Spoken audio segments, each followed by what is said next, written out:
Thank you for watching. Make sure you subscribe to the channel and click that notify button, and you'll never miss a video again.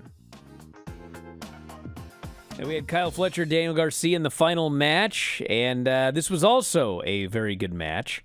Although there were a couple of spots, including the finish, which were scary. They went for the top rope brainbuster, and Kyle kind of lost him, and he almost dropped him neck first across the turnbuckle. And Garcia fell outside the ring. Fletcher almost fell over the top to the outside of the ring, and then he dragged him inside and pinned him.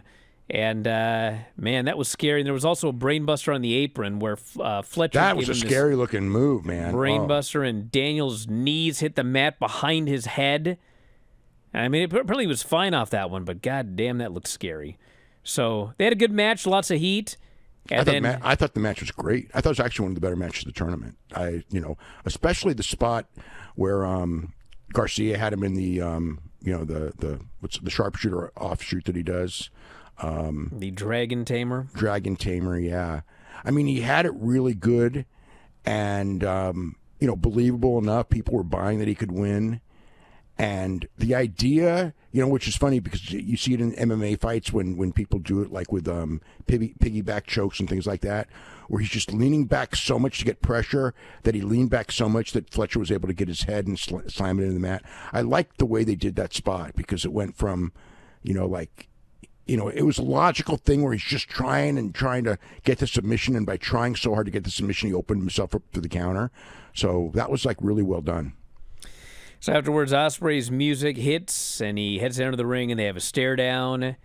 And that's the final build for the show, other than a Moxley promo. They had a Moxley promo where he basically said that all you guys think you want to be champion, and you want to take pictures in your car, your new car with a belt and this and that. And it's like, you don't have it here, and, you don't really, I think his basic story is that these guys all kind of want it, but nobody wants to make the necessary sacrifices, so he has to make the sacrifices for the greater good. I think that's what he's trying to say. Yes. Interesting. It's like, whatever. But I'm still not, for the four-way, it's like they've promoted it. I can't complain about it. Don't feel it's a super strong main event. Almost when the show is over, it's kind of like this thing is do or die based on if people are intrigued enough for that Final Four. The Final Four matches, the matches will be very good, probably great. I'm guessing that, Will Ospreay and Kyle Fletcher will probably have a killer match, and then the finals, whoever's in it's going to be a killer match. And, but is that going to carry a pay-per-view? And I guess we'll find out. All right, the lineup, by the way, we got the four-way we just talked about. We've got MJF, Adam Cole for the ring. We've got Kyle and Ospreay and Ricochet and Okada. And then the finals, Mercedes and Statlander, Mariah May, Thunder Rosa, Tijuana Street Fight, and Takeshita versus Powerhouse Hobbs. Right, and Takeshita, if he wins, defends the title. There'll be international title defenses on the 4th and the 5th if he wins. And there won't be if he loses, but I expect that he'll win.